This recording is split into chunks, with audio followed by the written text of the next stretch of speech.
여러분 안녕하세요. 채널C모의 TJ입니다. 우리가 지난 시간에 금융 투자 데이터 산업 밸류체인에 대해서 살펴봤었고, 밸류체인 각 영역별로 하는 일이 뭔지도 간략하게 살펴봤었죠. 그리고 마지막 부분에서 이 복잡한 밸류체인 내에서 투자자 입장에서 다시 한번 밸류체인을 정리해보면 이렇게 볼 수 있다. 그래서 우리는 이쪽을 보겠다 라고 영상을 마무리했던 것 같아요. 그러면 이제 우리가 해야 될 일은 뭐겠어요? 이쪽 영역에서 최근 시장 동향이 어떻게 변해가고 있는지, 그리고 경쟁의 룰이 어떻게 변해가고 있는지를 살펴봐야 우리가 투자할 만한 회사를 찾아낼 거잖아요. 근데 금융 데이터 산업 자체가 굉장히 복잡하고 어려운데, 여기서 리서치에서 의미 있는 그 인사이트를 찾아내는 게 생각보다 쉽진 않아요. 시간도 오래 걸리고. 근데 제가 이미 다 준비를 다 해놨으니까 제 영상 이제 지금부터 집중해서 보시면 될 것 같아요. 사실 제가 금융 데이터 산업을 거의 한 4달 전부터 보기 시작해서 리서치도 거의 2달 넘게 했던 것 같은데, 2달 넘게 리서치해서 나온 결과물이 요거예요. 요렇게 4개. 첫째로 금융 데이터 산업 최근 동향이 데이터 자체보다는 데이터 독점력이 중요하다. 두 번째, 데이터 산업 내 구조적인 리스크 요인이 있다. 세 번째로 패시브 펀드 급성장으로 외부 데이터 분석 니즈가 감소하고 있다. 마지막으로 ETF 시장이 성숙기에 진입해서 이게 또 금융 데이터 산업에 영향을 주고 있다. 이건데 각각에 대해서 하나씩 살펴볼게요. 자, 첫 번째, 데이터 자체보다 데이터 독점력이 중요하다. 이거 최근 보면 너도 나도 다 AI 하고 있잖아요.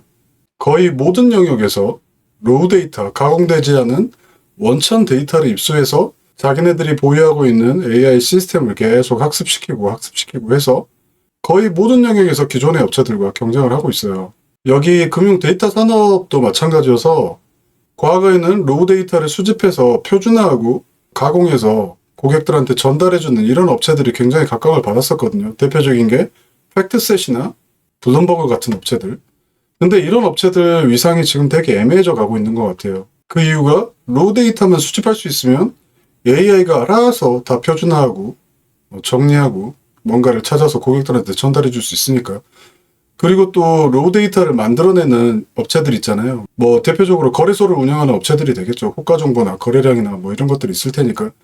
이런 업체들이 자체적으로 AI를 개발해서 데이터를 표준화 시켜버리고 있어요. 그러니까 과거에는 팩트셋이나 블룸버그가 했던 일을 금융 데이터 산업 밖에 있는 업체들이 AI를 가지고 치고 들어오고 있고, 금융 데이터 산업 내에 데이터를 만들어내던 업체들은 AI를 자체적으로 개발해서 이 중간 단계에 있는 업체들을 위협하고 있는 거죠. 그래서 과거에는 여기저기 산재되어 있는 데이터를 모아서 표준화하고 정리해주는 업체들이 되게 각광을 받았는데, 이제는 데이터 자체를 가지고 있는 업체들이 훨씬 더 중요하게 된 거죠.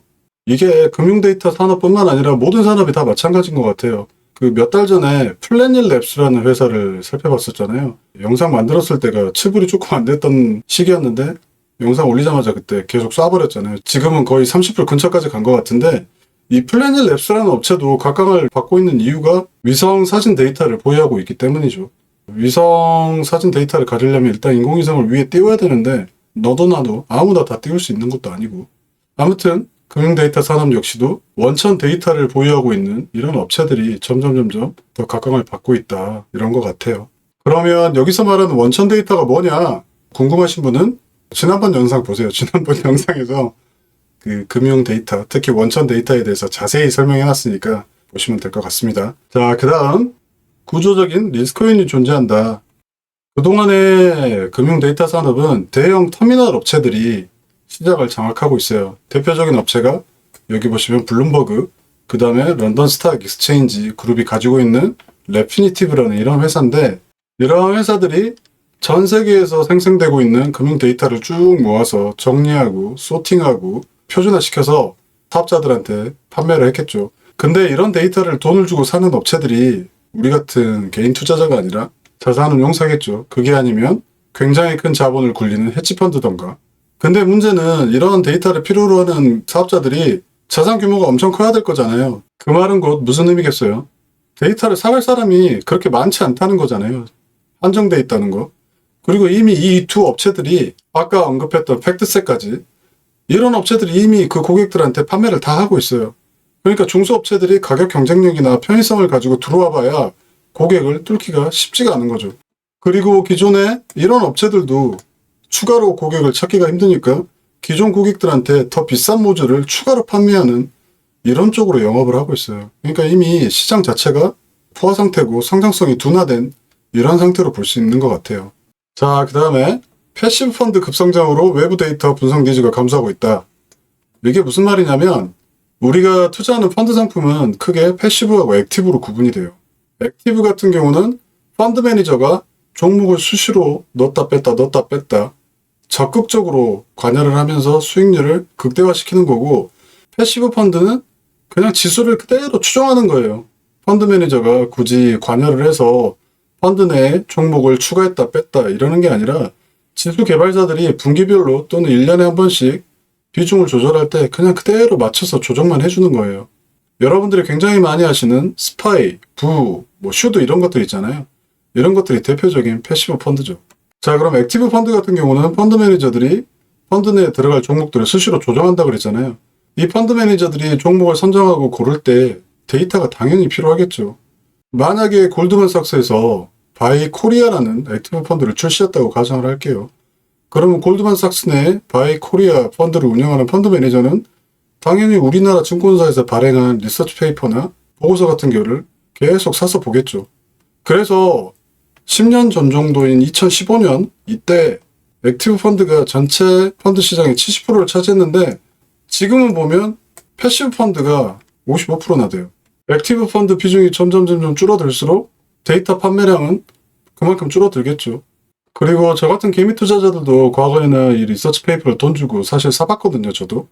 근데 지금은 워낙 데이터를 찾을 수 있는 공간도 많고 챗GPT나 제미나이 같은 거를 사용하면 충분히 제가 원하는 자료를 얻을 수 있기 때문에 더 이상 리서치 페이퍼를 사지를 않아요. 그래서 요약하면 기관 투자자가 됐건 개인 투자자가 됐건 외부 데이터 의존도가 점점 낮아지고 있다. 이렇게 볼 수가 있어요. 자, 그 다음에 ETF 시장이 성숙기에 진입했다. 지금 글로벌 ETF 시장을 보면 ETF가 많아도 너무 많아요. 그리고 자산운용사에서 ETF를 만들어서 열심히 홍보해서 출시하고 팔잖아요. 그렇게 해서 운용을 해봐야 돈은 상품을 출시한 자산운용사가 버는 게 아니라 결국 지수 개발사들이 다 벌고 있어요. 뭐 S&P라든가 MSCI 이런 업체들. 그 이유가 ETF 로열티 구조 때문에 그런데 간략하게 한번 설명을 해보면 이런 거예요. 여기 보시면 스파이, IVV, 우리가 다 알고 있는 ETF잖아요.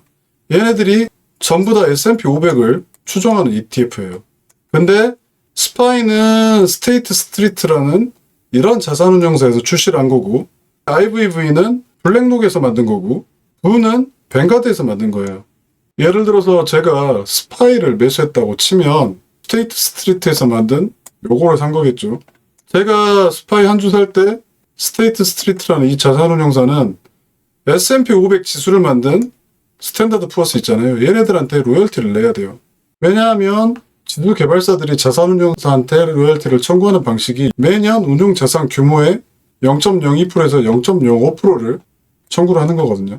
그러면 자산 규모가 커지는 거는 크게 두 가지로 볼 수가 있겠죠. ETF를 사는 사람이 많아지던가, 그게 아니면 ETF 자체의 가격이 계속 올라가던가. 그러니까 사람들이 ETF를 많이 매수하면 매수할수록, 그리고 ETF 가격이 올라가면 올라갈수록 로열티 규모는 커지는 거예요. 그래서 ETF를 운영하는 운용사 입장에서는 규모가 커지면 커질수록 수수료 압박이 계속 오는 거죠. 그리고 운용사 입장에서는 또 이런 생각도 들 거잖아요. 야, 판매는 우리가 홍보하고 마케팅해서 돈 들여서 팔고 있는데 돈은 결국은 스탠다드 앤 푸어스가 다 가져가네. 그래서 지금 운용사들이 어떻게 하고 있느냐, 뱅가드나 블랙록 같은 굉장히 큰 회사들 있잖아요. 요즘은 얘네들이 직접 지수를 만들어버려요. 그냥 우리가 하자, 직접 만들어서. 내용 보니까 별것도 없던데. 그게 아니라 조금 규모가 작은 운용사들은 여러 업체들 지수를 비교하는 거예요. 그래서 지수들이 비슷비슷하니까 그래, 그러면 올해는 스탠다드 앤 푸어스가 썼다가 내년에는 MSCI 거 쓰고 싼 데로 계속 옮겨 타자, 이러고 있는 상황이에요. 얘기를 하다 보니까 금융 데이터 산업 별로 투자 매력도가 떨어지는 것 같긴 한데, 중요한 거는 금융 데이터 산업이 경기 방어주고 배당 성장주들이 여기 몇 개 있다. 그래서 적당한 가격에 회사 잘 고르면 그냥 10년, 20년 효자 상품이 되는 경우가 있어요. 그리고 금융 데이터 산업 내 회사들이 대부분 지금 굉장히 한번 조정을 크게 받았다가 반등하고 있는 상황이거든요. 일부 업체들은. 지금이 굉장히 좋은 타이밍인 것 같아서 이 금융 데이터 산업을 보고 있는 거고, 이런 최근 트렌드를 반영해서 업체를 스크리닝 해보면 제가 봤을 때 투자할 만한 회사가 2개 정도 되는 것 같아요. 여기 S&P 글로벌, 그 다음에 아이스라는 회사. 제가 이 2개 업체 빼고 왜 나머지를 뺐냐? 무디스를 보면 신용평가로는 굉장히 유명한 회사인데 여기 호전도가 너무 높아요. MSCI, 여기도 유명한 지수 개발사죠. 근데 지수 부분 매출 비중이 60%나 돼요. 런던 스탁 익스체인지 그룹, 여기는 미국 상장사가 아니고, 그 다음에 블룸버그, 여기도 비상장사. 모닝스타, 리서치 페이퍼 만드는 회사인데 아까 리서치 페이퍼 수요 점점 줄어들고 있다고 그랬잖아요. 그 다음에 팩트셋, 얘네도 마찬가지고. 나스닥하고 CM이 이쪽을 배제한 이유는 비슷해요. 자신들이 잘하고 있는 트레이딩 쪽 의존도가 너무 높다. 그래서 경기 변동에 너무 민감한 것 같고, 여기 다우존스는 뉴스콜프의 자회사로 여기도 비상장이고. 아무튼 지난 시간에 금융 데이터 산업 밸류체인에 대해서 살펴봤고, 오늘 금융 데이터 산업 트렌드나 이슈에 대해서 살펴본 결과 투자할 만한 회사는 S&P 글로벌과 아이스 정도다. 그래서 다음 시간과 그 다음 시간에는 S&P 글로벌과 아이스를 조금 더 살펴보고 우리가 투자해도 괜찮겠나 결정을 내리는 그런 시간을 가져보도록 하겠습니다. 시청해주셔서 감사합니다.